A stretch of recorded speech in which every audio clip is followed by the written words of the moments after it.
Hello and welcome to today's zine workshop. If you're not sure what a zine is, you're in the right place because we're going to find out what a zine is and we're going to find out much, much more. So my name's Jude and I'm a librarian from Kirklees Libraries. And Kirklees Libraries are part of what we call the Living Knowledge Network. And today's event is part of a programme run in conjunction with the Living Knowledge Network. So the Living Knowledge Network holds an exhibition every year, and this year it's called Unfinished Business, A Fight for Women's Rights. So this event is linked to that. So what is the Living Knowledge Network? I'll just get some information up so you can have another look separately as well, either now or after we've run today's workshop. So the Living Knowledge Network is created by the British Library and is a UK-wide partnership of national libraries and public libraries. Together we share ideas and spark conversations and connections between libraries, our collections and our communities. It was created to explore new ways for libraries across the country to work as one. The network currently includes 20 public libraries and the British Library, the National Library of Scotland and the National Library of Wales. And you may have seen last week's super event that was called A Room of One's Own, I Wish. And that was another event that was run in conjunction with Unfinished Business, A Fight for Women's Rights exhibition. And that was Kirklees Library's writer-in-residence, Christina Longdon. And Christina Longdon talked about strong female characters who are in books that she really enjoys and strong female writers who've written books that she really enjoys. She also talked about the difficulties engaging with writing and, I guess, to some extent reading if you happen to be a woman from a working class background. Now, you can catch up on that event if you'd like to by going to kirkleeslibraries.co.uk/writer-in-residence, and you'll find lots of other events that Christina's run. I honestly, they're great, so it's definitely worth having a quick look. So previous years, Kirklees Libraries have held our events as part of the Living Knowledge Network in conjunction with the British Library in our library buildings. But due to the COVID-19 restrictions, we've moved it online instead. So in some ways, it was a bit of a disappointment, but I can tell you one real positive about all the libraries moving to do events and exhibitions online instead, and that's that we get to go and see events from loads of libraries across the whole of the UK. So you can see what Newcastle libraries are doing. You can see what, let me think of a Southern library, like some of the London libraries are doing, or libraries in Devon or Cornwall. So if you just go back to have a look at the Living Knowledge Network, what's on, you'll see lots of different events that you'll be able to engage with. So I'd like to now introduce the other two people who are on screen with me. So we've got Hannah, who's an apprentice for Kirklees Libraries, and we've got Cherry, who is also, she's a super guest scene maker. So we'll be hearing lots from both of those very shortly. And just before I hand over to Cherry, I'd like to just say, if you've got any questions or comments at all, I'll just remove that banner, I won't be a sec. If you've got any questions or comments during today's workshop, then just go to the chat box in wherever you're watching this, Twitter, Facebook, on YouTube, and those questions and comments will come straight over to us and we'll answer them as we go along. Right, so I'm going to hand over now. So I'm going to hand over to Cherry and I'm going to hand over to Hannah because I know Hannah would like to ask a couple of questions to start with to find out a little bit more about today's workshop and what on earth a zine is. Yeah, so I'm here today to learn a little bit more about zine making. So would you be able to tell us where the idea originated from? Yeah, sure. Thanks for kicking us off, Hannah, and thanks, Jude, for such a great introduction. It's really good actually having Hannah here today as someone who's super excited to start making zines, and hopefully if anything I'm talking about isn't really clear, Hannah can jump in and ask lots of questions. Yeah, so just to get us started, a zine, if you haven't seen one before, zines are, I'm holding one here in my hands, and they're typically handmade, photocopied or otherwise cheaply produced, small circulation, self-published booklets or pamphlets. So this one is made by an artist called Jean McEwen, who does a lot of work with community groups in Bradford. This one is, we've got kind of like handwritten pieces in here, drawings, I think some like printed text as well. So each page looks really different in this one. But zines generally, people have been self-publishing as far back as they've been writing. We start seeing the word zine used around the 1930s and 40s, mostly referring to sci-fi pamphlets and stories that weren't getting published elsewhere. There was a real explosion of zines around punk in the 70s and Riot Girl in the 90s, but that's really only part of the story. So these were kind of jumping off points for lots of other people. We see lots of zines that are made not just by individuals, but by groups of people as well. So it could be community groups or people getting together around a shared interest, all sorts of different things. The internet has made it easier for people to connect and share the stuff that they're making, but zines are probably just as popular now as they always have been. People do make zines as well to share information, stories, artwork, poetry, just about anything that you can think of, which can feel quite overwhelming if this is maybe your first step into the world of zines. The idea that they could be about whatever you want can feel like quite a lot. It might feel quite intimidating thinking about what your first zine might be about or what you're interested in telling the world. So hopefully today we can just have a bit of a chat. I've got together some examples of a few different types of zines from the collection at Salford Zine Library, which I will talk a little bit more about as well, which is somewhere where I volunteer and one of the places that I really became involved in collecting zines and sharing zines. Yeah, so I've got some examples that I can show us as we go along. Yeah, that's great. Jude, you're on mute. I didn't say. Oh, just tell me when I'm on mute, because I talk so much that I have to put myself on mute sometimes. My question was, can you remember what theme or topic your first zine was, Cherry? Because you said about that first zine, and I've never asked you that question. Yeah, I think about it all the time. The first zines, I started making zines when I was a teenager, and since then my kind of motivation behind making them hasn't really changed very much. I definitely did just want to make friends, or was like desperately searching for people that were just into the same kind of music as me to start off with. And the first zines that I ever saw were things that I got sent in the post from pen pals, and later things that I would pick up at gigs, but it was all kind of focused around music. Yeah, and the first zine I ever made didn't have very many pages. It was called Cheesy Smash and Salad Cream, and it was reviews of just different bands that I liked, and I maybe made 3 copies of it. I think I photocopied it at the library.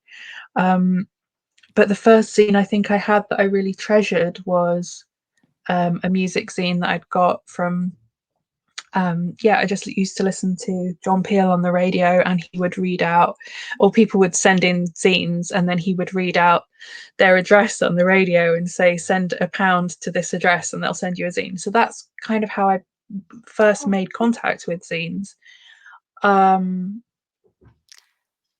Yeah. Yeah. What a lovely, yeah. And John Peel, like, I can't date him, but it must be about, I don't know, maybe about 7 or 8 years, maybe longer, since he was on the radio. But he was, yeah, it was cultural icon, wasn't he, for music? You went to him quite a lot to hear new bands and passionate Yeah.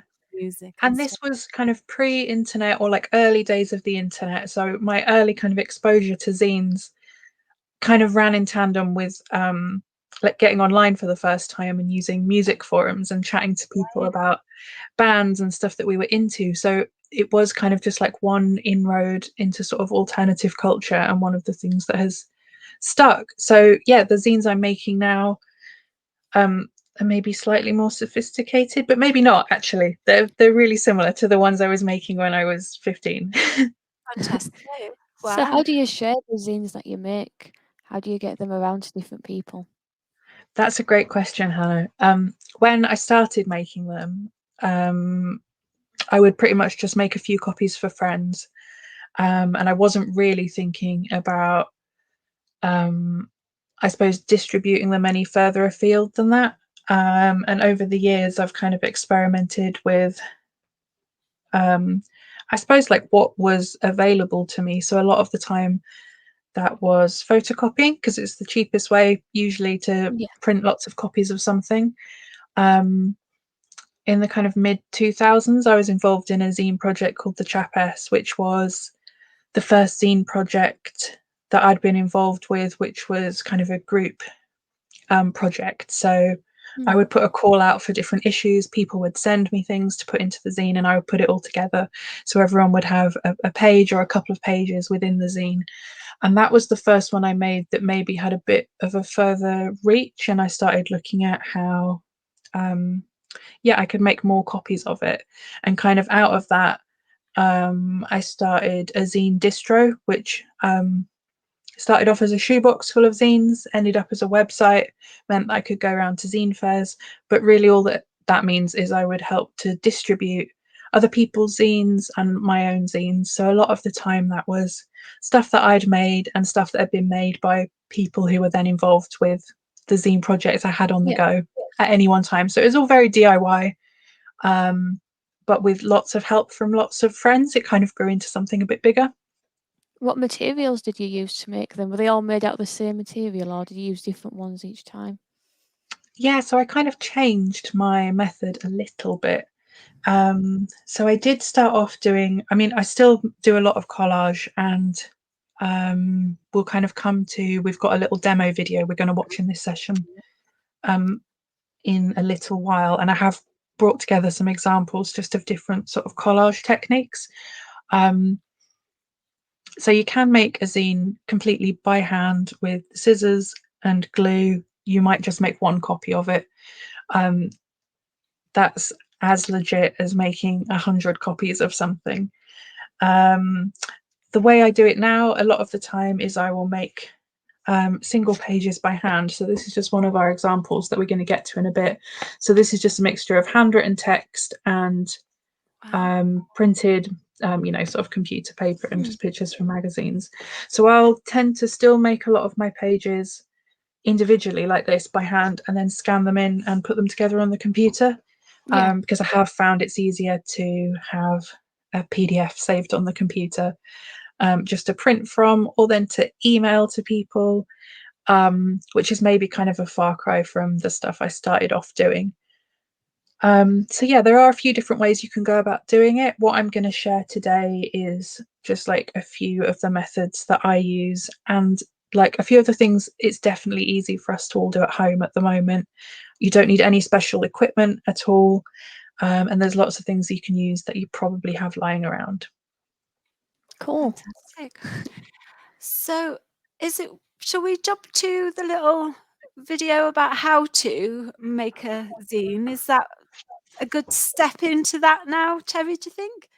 Yeah, absolutely. Yeah, Yeah, that's a and good then idea. people can get a bit of an idea of how a zine is made. And I personally think it's quite easy, but like we were chatting a little bit earlier, and sometimes you watch it and you think, "Oh, I can do that," but then it's always good to have another watch of it, isn't it? And I know you've uploaded the video to YouTube as well, and you can just search for how to fold a How mini to zine. fold Yeah. that If right? you Yeah. if you find me or Salford Zine Library on Twitter, there'll be a link there as well. Oh, I mean, that's one of the things we were thinking about today's session, because hopefully this is just quite a casual chat and people can sort of jump in with any of their questions.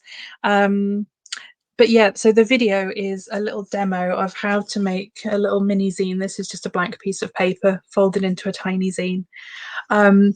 So particularly if this is the first time you've come across zines and you just want to give it a go, these ones can be a really good way to sort of just get your ideas together. Even if you do want to follow the video and fold one of these up today, it could just be that you write some notes as you're listening to us talking. Yeah, so if we could watch the video, and then I've got a few examples of some different types of zines as well. So this is just one way of doing it. brilliant. So we'll get sharing the video now. Just bear with me 1 second while I get that uploaded. Great, thanks, Jude.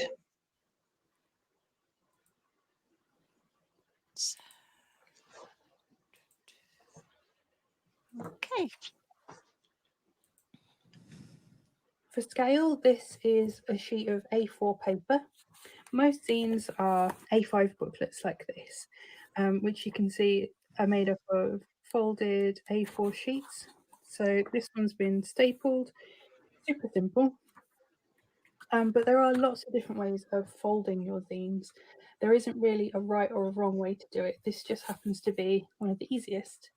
What we're going to do today is fold a mini zine from one sheet of A4 paper. And when it's finished, it's going to look a little bit like this one. So you see you've got your pages there. And when it unfolds, you'll see that's just one sheet. So these are a really great place to start. Especially if you do want to make copies of your zine cheaply, either using your printer at home or the photocopier at the library. They're also a great place to start if this is the first zine you've made, or you're not really sure what to make your zine about. So this could be a rough draft of something else. It could be just a fun way to gather some of your ideas together. It can be whatever you want. So that's what we're going to do today.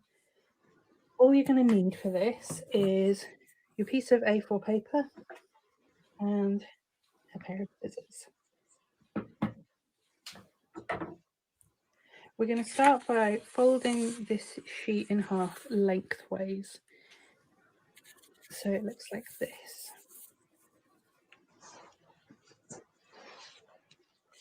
Then we're going to fold it in half again.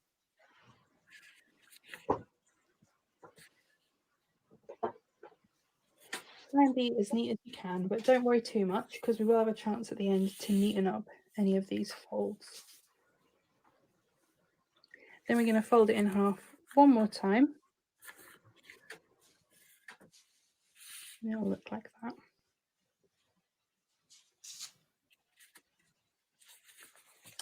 Then we're going to unfold it. And you will see that you've got this neat grid with your 8 pages. We're going to fold this in half like this. And then with our scissors, we're just going to make a cut from this point on the right hand side to this midpoint here. I'll show you what that looks like.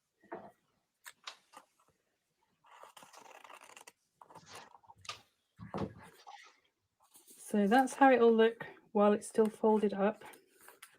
And when you open it up, you'll see you've got this slit in the middle of your sheet of paper. Now what I like to do is hold it like this and let one side sort of drop over my fingers. So you'll see it makes this diamond shape in the middle.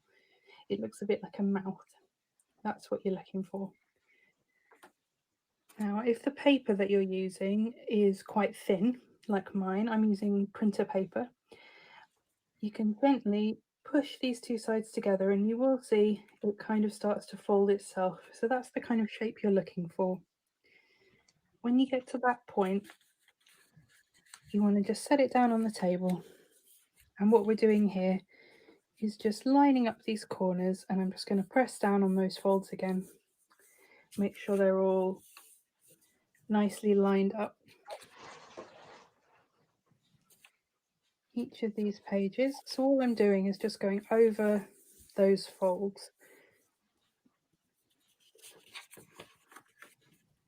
And one more.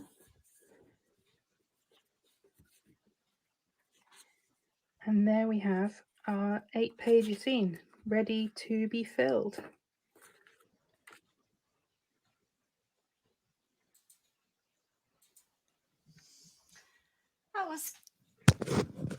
That was great. Sorry, I realised my microphone was on my head while I was sitting back and watching the video. That was great, Cherry. Thank you. And I hope some people found that useful, either did it as they went along. I got so far, and then so I've got my folds in, but now I need to get some scissors. So wow, what it just I love the way that out of one A4 piece of paper you can create a book.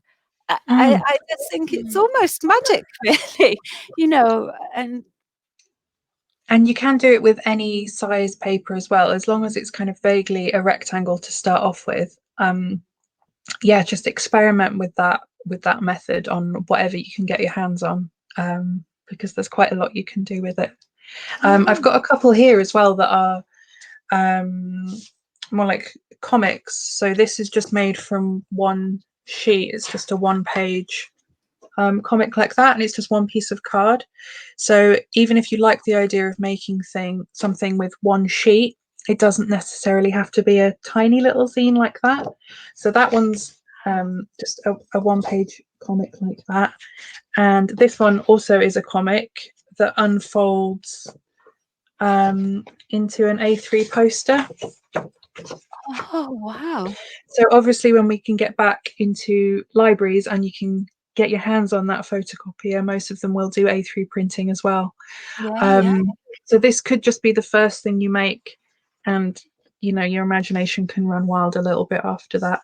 So there's lots of things you can do with just a few sheets of paper. Yeah. Sorry, I'm looking at Hannah to see if Hannah's got any questions right now, because otherwise I'm going to make a comment. Are those the ones that you made, Cherry? Because they look really good. So these are made by two friends of mine. This one is made by Paul Sammer. I can share some links online after this. This is great. Yeah, so they're both comics, actually, the first two I've shared. I mean, I would maybe call both of these zines as well, but there's no real like hard or fast rules. So yeah, generally people use zines however they need to. And then this one is made by Bridget Alva, who's another amazing artist, who also runs a zine library down in Kent.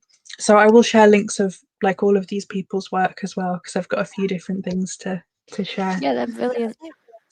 Well, I think you kind of answered what I was going to ask about the no rules, really. So I think it seems that with a zine, it's quite flexible. It can be like a graphic novel, it could be cartoons, poems, songs, all sorts, drawings. And I think, so what you've just said about no rules, it's great. You can... And even as you start making your zine, you might not have really decided what you're going to put in it. It might kind of evolve as you're making it. I think for me, zines have always been a way to connect with people and to make friends, which is something that's really central to zine culture as a whole. The idea that there could be something that you feel really passionately about, or something that you just really enjoy that you want to share with other people. And zines are just like a perfect kind of little vehicle for that, to put that out into the world, especially if you're someone who doesn't see your experiences reflected in mainstream media. Zines can be a really great way to get creative with some of that frustration and try and kind of create this alternative media, and kind of make the stuff we feel like we're not getting. Yeah, absolutely. Do you see them coming back as a trend in the future? Yeah, definitely. I think it's one of those things. Every few years there'll be kind of articles saying zines are making a resurgence, and everyone kind of rolls their eyes, because I think they just never really went away. I think, you know, they'll as technology kind of evolves, there's all sorts of different things happening, but I think they're just one of those things that has always been here and always will be. I think in this last year, we have seen, obviously lots of us now grappling with the idea of connection and really thinking about communication in a way that's really central to our well-being, especially when we're not able to spend time with other people in the way that we would like to. And I think that that kind of thread of connection that does run through zine culture, and a lot of this stuff is really vital. It feels very vital when you're making it or when you're reading something that someone else has made. It can be really, really powerful. So there's lots of kind of obvious links to a lot of the stuff we're talking about today, with letter writing and mail art and scrapbooking and journaling as well. Yeah, that's something I hadn't connected about the journaling. That zines are a great medium for journaling, because you might do a zine a day or a zine a month, or Exactly. and you might Yeah. end up with your own like zine library or something, mightn't you, in a shoebox for Yeah. 2021 or something. There's all these kind of possibilities, and then when we're all out of all these restrictions, you might be able to then copy them and send them to other people, or say, Absolutely. did Yeah. you So a do zine. this in February or whatever? Or, A yeah. zine doesn't have to be something that you want to share with anyone. It might be a very No. private thing. And Yeah. I think that, that freedom to just do whatever you want with it. You're the boss, you're the editor, you're making all the choices about this zine, which is what makes it really exciting. I've got one here that Brilliant. is made by an artist, Selena Day from Manchester. And this is a doodle diary. So there's just doodles from every Wow. day. Like every page looks amazing. Gosh. And this is a year in Selena's life in drawings. So it could be something that you work on for a long time and then decide to share at some point in the future. What a I lovely feel like all the idea. zines I've shown so far are quite like image based, like lots of drawings. But yeah, I've got a few more here. This is one that was made by the activist group Sisters Uncut. So this is a zine that was made by a group of people. And in here you've kind of got a copy of like their manifesto, Oh, information on how to get involved and different things that they're campaigning for. So this is not super recent, this is from a couple of years ago. But yeah, this maybe looks a bit different inside because it's very easy to read information, yeah, which yeah. is one of the other things that zines are great for, like getting that information out and into people's hands. Yeah, absolutely. And do you feel that zines have played a role in sort of both raising awareness, but also, saying, have a look at this if you want to know more about. I'm particularly thinking about Unfinished Business, Fight for Women's Rights, and obviously, um, even before the zine was defined, there were pamphlets, weren't they? That might have been produced, and they didn't call them zines then, but I know that some research that I've been looking at to do with the abolitionists in the 1800s, and there were pamphlets distributed about, social reform, ending slavery, suffragettes. And I guess in some ways they were zines, weren't they? They were all pamphlets. Absolutely, yeah. They were just a way of communicating in a mass printed way that you could distribute information out and about. And then you said that maybe the 30s, that's when they were probably named as zines. And Yeah, it's maybe when we first start seeing this word, but yeah, as far back as we've had printed yeah, stuff, like people have been making, like taking things into their own hands. And you're right, like this history of kind of radical print is what makes zines so exciting, in that you could make your first zine today and yeah, you instantly cement yourself within that history. And yeah, it's really exciting to then be part of that, I suppose, in a way. I think that zine making is political, regardless of what it is that you're putting in that zine. You're making the choice to put it out into the world yourself, and you have total creative control over that, which I think is what makes zines really special, and what like keeps people coming back to them. There is just something really powerful and tactile about them. And I guess they're quite so, like at Salford Zine Library, I know you haven't talked too much about them yet, but you said that it's quite it's a collection of zines, so people can look at them. Am I right? They can look at them within the zine library. So, in some ways, it's a way for people to access things quite Hmm. easily, isn't it? In a way that Yeah, don't have to go and find something too much. You can just have a flick through and something catches your eye, like at the zine fairs. You can walk yeah, around stalls when we can do them. You can walk around stalls and, you might see an illustrator or a message or a style of text that you just go, oh, I really want to have more of a look at that. And then it connects you and it means it's quite accessible, isn't it, in that way, I yeah, suppose? absolutely. And I think this, like just absolute love that's at the heart of all of this stuff. Like people are so generous in sharing their experience. I think all of us who've made zines have benefited from like reading about other people's lives in a way that we maybe weren't hearing those stories in other places. Oh, yeah. So I think a lot of us, do feel like we want to pass that on as well. And if we can, just make life a bit easier or more fun for anyone else. Yeah, yeah. Like zines are one of the places where that kind of comes through as well. Yeah, like you were saying about, it could be a subject that you're particularly interested in, like maybe a musician or maybe Mhm. some type of clothing or gardening. I have cars. I'm not sure, but Yeah, by sort of, putting a call out on social media to say, oh, I'm creating this zine.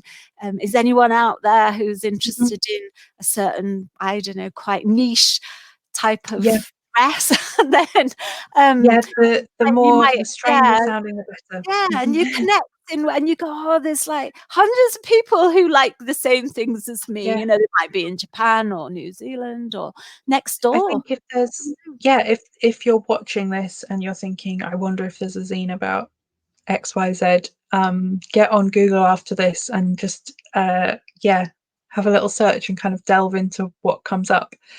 Yeah. Because 9 times out of 10 someone will have made a zine about the thing that you love, and if they haven't, then you should definitely make that Yeah, zine. exactly.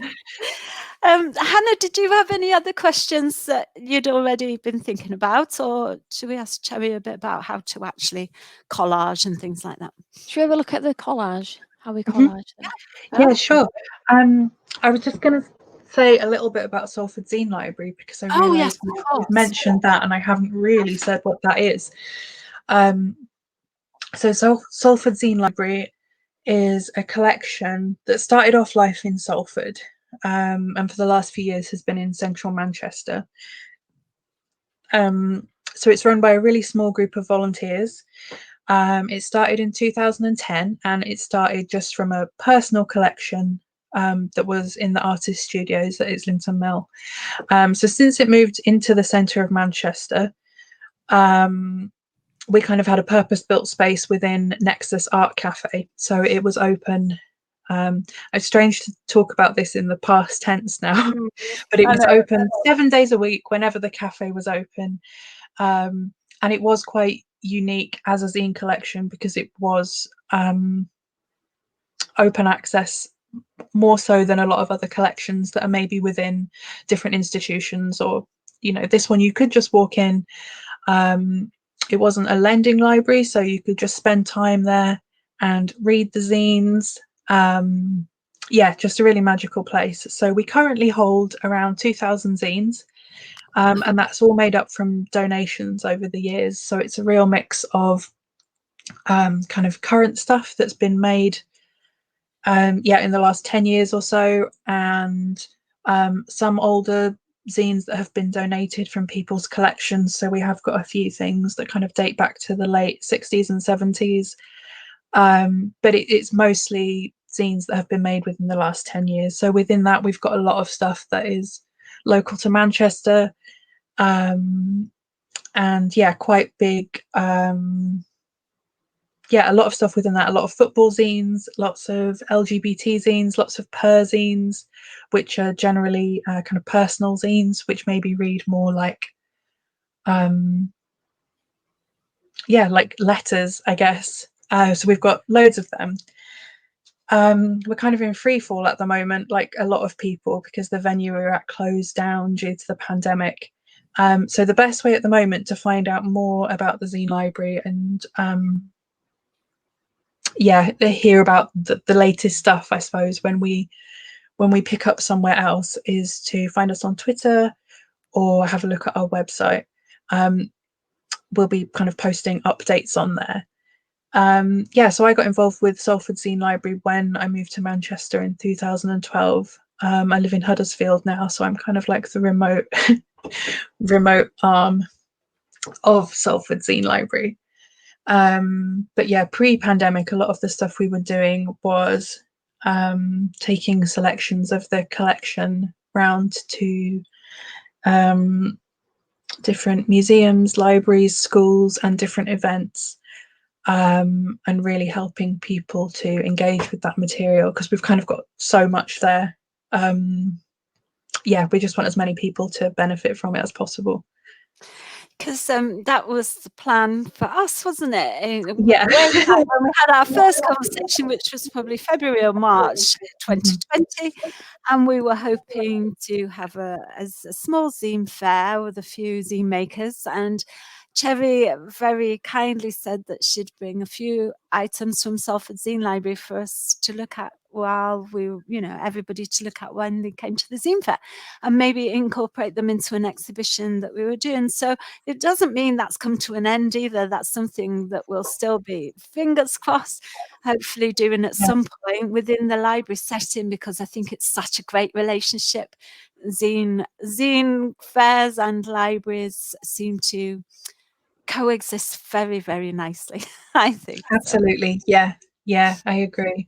If you are watching this and you're thinking, wow, what's a zine fest? I would love to know more about that. Definitely. Take a look on the Twitter, have a look at the stuff that we're sharing through Salford Zine Library. And there's lots of accounts. I mean, especially over the last year, lots of places that maybe were running zine fests, lots of things have gone online in different ways. Whether that's people uploading PDFs of zines that you can access online, or people organizing kind of online events and kind of zine hangouts and workshops.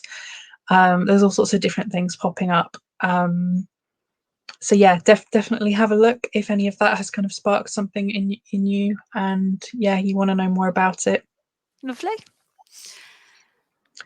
I'm looking at Hannah again, just wondering if you've any other questions that you've got. I've just got one comment. I've got a comment that's come in, which is from Salma BA Academy, and she's just said, fabulous. Oh, lovely. So that's always nice. Maybe she'll tell us a little bit more about what's fabulous, whether it's inspired you, her or anything to go off and get making. Sorry, Hannah, I interrupted them. What's been your favourite zine to make? Oh, that's a good question. I think the ones I've enjoyed making the most over the last few years have been the group zines I've made. So I haven't got a copy of it here, but one of the zines that I make is called Grub, which is about food. And I put a little call out, usually on Twitter or my website, asking people to contribute recipes, stories, all sorts of things, and then I put it together. And that's probably been the most fun. I think that's one of the ones I've met the most different people through, or it started some really exciting conversations. Everybody likes grub, don't they? Exactly. We all have something to say about it. It's a very good starting point for bringing together like some of those stories. There's a zine. This is actually like probably the most recent zine I made, which is a tiny little one-page zine, because suddenly, without access to a photocopier, I was thinking, okay, I'm going to have a go at using my printer at home. I don't think it could really manage to print off a whole zine, but I know I can do a little one-page zine. So this is one that I actually made about doing online workouts during lockdown, and it was kind of just the stuff that I wanted to write in a letter to friends, so I put it in a little zine so I could just print them out and send them. so that's probably the most recent one I made, and that was fun. Kind of, yeah, a whole Yeah. whole Are you different able reason. to open that right up, Cherry, so we can see it Yeah. as it's been made? Is it? So this one, it's mostly writing. I wrote it on the computer Oh, and cool. printed it out. It looks so professional as well, doesn't it? And I love the different sizes of text, and it's a real good. You just feel that's one of the other things you can do to make it a bit more engaging or energetic, can't you? You can change the Yeah, text and and I font think size. it is totally down to what you kind of like the look of. So Yeah, when I yeah, started making zines, because I would always photocopy them in black and white because it was the cheapest way to make them, I yeah, didn't of really think course. about it Yeah, that much. But I love printing things in black and white, and I think I would always now choose to do that over color. So yeah, a few of these little examples I've got here of just collaged pages. So this is just some text that I printed out, and the background is just a kind of rubber stamp on coloured paper. But when it's printed out in black and white, that oh, just does it for me. That's what I want it to look like. So I think there is some real excitement in, yeah, picking out the things that you think look good. It could be that you make a zine and you want to print it in color, and that feels really vital to how yeah, you've yeah. laid it out. That's cool, but for me, it's definitely black and white, and the things I'm drawn to. So these are two little pages that I started making that are just sort of a combination of so handwritten text, typed text, drawings, um, little kind of bits that I've cut out of magazines. And when that's scanned in black and white, this is my lovely spread that I've got. And I Gosh. think that's kind of, yeah, I just love when you scan things in, you do sort of, you gain some texture, and you maybe lose some things. Yeah, for me, that's what's really exciting. Yeah. Um, but so much of it is just down to like what excites you and what you think looks good. Okay. Mhm. Are they all hand drawings that you've done, or do you do them using Photoshop or something? So a lot of them are like, I use a lot of clip art. So like these cups here, that's clip art. I save lots of clip art on the computer and then print them out and then cut them out. But there's quite a lot of yeah, look out for magazines that you can get a hold of. Lots of magazines that are made for crafting and things that maybe have copyright free images that you can use. Um, that one's a drawing by Bridget, who made one of the zines that I showed before. This is just a little bit of clip art. That's just a picture I've cut out of a magazine. Oh, Yeah, so just always be on the lookout. Once you start making zines, and especially if you get into collage, you will start looking at things with kind of a different eye. This is like the inside of an envelope, which is just like a gorgeous oh, texture and pattern. So there's all sorts of things. What else have I got? So old Christmas cards, birthday cards, anything like that. Newspapers, if you get them, if you come into contact with them. Maps, always good for making backgrounds, because a lot of the zines I make like have a lot of writing in them. I mean, zines don't have to have writing in them. It could be all drawings if you wanted to, Yeah. but because the ones I make tend to have a lot of writing in, I quite like making yeah, like a background like this one, and then sticking the text over the top.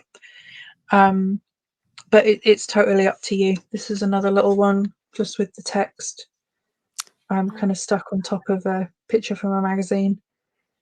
gosh. And then Yeah, by so if you are, mhm.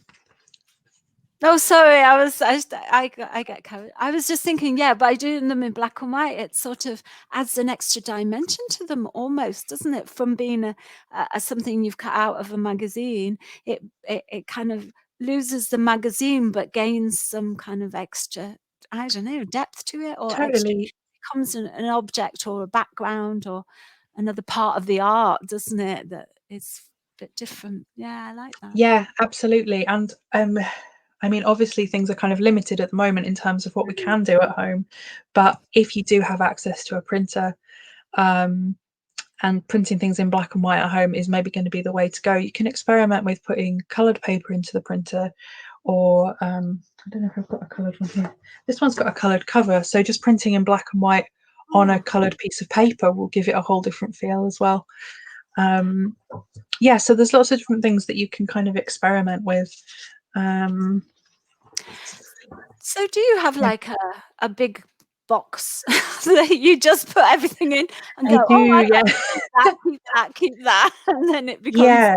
this So sort of, some of the things I've got here, I tend to be drawn to lots of things with patterns on. So anything with a okay, pattern, yeah. any leaflets that come through the door, Oh, or oh yeah, all the no, jump any mail bits and sort of pieces, stuff. letters from the doctor, all sorts of things that might have something on. You can keep the text and cut the letters out if you Yeah. wanted to. I love rubber stamps. So rubber stamps are something Oh, that I'm really enjoying using at the moment. But yeah, whatever it is that you love, you could make a zine and you could write it all out by hand. You don't need anything else. oh, So if you just had a piece of paper and a pen, you could make a zine today. yeah. Mhm. Wow. And I'm sure that's what Hannah and I are going to do.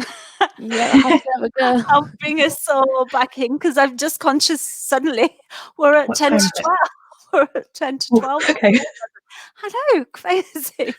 Um, yeah. So, Hannah, anything else from you that you're thinking of after we've seen that? Are you thinking of making a zine? Have you Yeah, decided what to make it of? Or yeah, it's definitely inspired me to have a go. I was just wondering, you seem like you're quite an arty person, Cherry. I was wondering if you'd done anything like illustration at college or university or anything. Yeah, well, not illustration particularly, but I studied art kind of through college and then went to art school as well. I mean, the only time I really stopped making zines was when I was at art school, because Hmm. it wasn't seen as what you go to art school to do, which Yeah. maybe things have changed a little bit. But a lot of the workshops I do now um, are with people who haven't had any particular training. You don't need any particular kind of artistic skill to make a zine. No, You do just need to have an idea. just be And if there is creative. something, yeah, if there is something you fancy having a go at, like maybe you don't feel like you are an illustrator or a writer necessarily, but you want to give it a go, like zines are a great place to do it because you can have a go and just see what feels good or like what you enjoy doing. There's no real stakes. If you make it and you don't like it, you can throw it in the bin and start something else, which is really exciting. And because we're all going for like a lockdown walk or something like that, you can always just say list what you saw on the walk or how many Yeah. steps you did or what the sound was like. It could be anything, couldn't it? Or in the Mhm. room that you might be in, you could just have a look around and describe, I don't know, I've got a bird cage randomly hanging on my wall. I'm not even gonna like Yeah, yeah, I got a bird cage recently and but it's not got anything in it and I'm not going to have a bird, but I could, draw the bird cage or do a little sketch or write about it. It's just so open, isn't absolutely. it, for Yeah, anybody to just have a go and a little, and have it as another thing that you can do when you're thinking, I wonder what to do today. You can yeah, just that definitely. piece of paper doesn't even have to be a brand new piece of paper. You can find something that's already been used, can't you? And have a Yeah, go whatever you need at it it. to be, a zine can be there. Yeah, yeah. So, have you thought of a theme, Hannah, for a zine? I quite like the idea of doing food. I mean, we all love food, don't we? I was Mhm. thinking that as well. Yeah, yeah, and you can do a little sketch of some food, or you can just write it down, can't you? Or, Yeah, I mean, I yeah. enjoy cooking and baking, so that could be something Mhm. really good Oh, to a zine. cool. That would be really good because we have Yeah, loads of cooking and baking books as well. So we Yeah, could always link it to a book in our collection, I guess, can we? Or like check out the collection a bit like you did for the yoga, when you were doing the yoga event as well, yeah, I've Hannah. just You did a yeah, lovely little booklet that could potentially have been a zine, couldn't it? yeah. So amazing. that's wonderful. Yeah, yeah. So is there anything else you'd like to say, Cherry, before we sort of round things up and talk about Um, books that we've got? Yeah, not really. It's gone so quickly, hasn't it? If anyone is watching and just like wants to ask any more questions, wants to get in touch, the best way to find me or Salford Zine Library is probably on Twitter, and there you'll find links to our website and different things. But absolutely, get in touch. Send me a tweet if you want to. If you have any questions, if today's like inspired you to make something, or you've made something that you just want to share, definitely get in touch. That would be ace. Yeah, that's really cool. Lovely. So let's have a quick recap. So it's been absolutely wonderful finding out about how to make a zine, about what a zine is, because I'm sure there's lots of people who are thinking, zine, what on earth is that? And now you've told us. And also we've got the lovely how to fold a mini zine, which you can access on YouTube. And what we can do is put a link when we upload this to our website, which will be kept there as a resource for people to watch again. So if people go to kirkleyslibraries.co.uk, they'll be able to watch again, and we'll be able to just put a link to the YouTube video as well. So that'll be another way that you can rewatch it and have another go at kind of making the zines and things. We've also got a few books that we've selected on our catalogue. So if you go to kirkleys.overdrive.com, you'll see a small selection of books that we've collated that we thought were just a little introduction to making zines. So there's one which is a collection of zines that have been made by people. And also there's how to collage, how to draw. And there's one about making things collage out of textiles, which is something that I hadn't actually been thinking about, but textiles and that kind of tactile element of zines is always something that you can think about. So we've not only have we got a small collection, a curated collection to go with today's workshop, but if you just go through the collection or put art and drawing or collage in the search box in Overdrive, you'll find many, many, many books about that. So thank you so much, Cherry. That's been amazing. And I'm sure we'll see you again once, you know, we're out of the restrictions, and we'll be looking at doing other things, and hopefully we'll be able to do some kind of hands-on workshop where we can all get involved as well. Absolutely. And I just want to mention another event that we've got going on that is connected to Unfinished Business, Fight for Women's Rights, the Living Knowledge Network, British Library.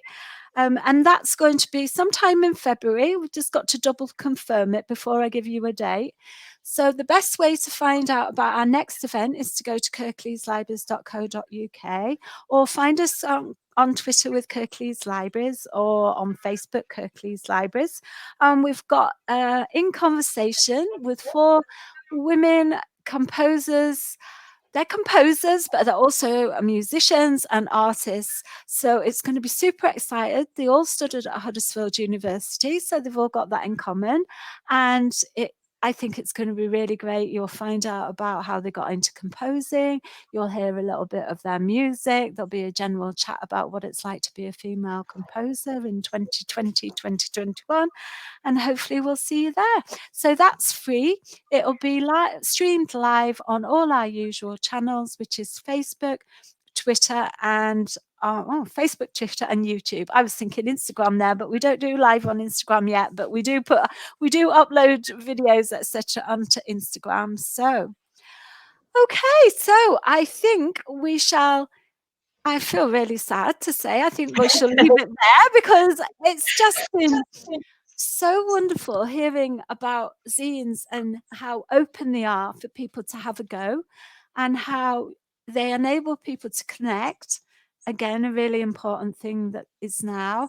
And, you know, it might be that you get to post a zine to your neighbour who, you know, maybe isn't out and about and talking to people, or to your great granny, or to your friend. Or you might not post it like you say, Cherry, you might just decide to make it for yourself just because you can, which is wonderful. It's really, really lovely tool to have. Oh, I'll just see, we've got another quick comment in.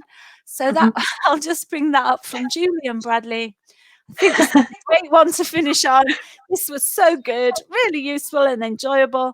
Thanks to everyone involved. Yeah. Oh, That was so amazing. nice. So I think it's just up to us to end on that and just to say thanks again, Cherry. Thanks, Hannah, for your amazing contribution. The questions were great and they covered so much. And we just need to say bye. Oh, Yeah, Lovely. Thank it's you been both so brilliant. much. It's been thank a lovely you. chat. Bye-bye. Thank you. Bye. Bye See for you now. later. Bye.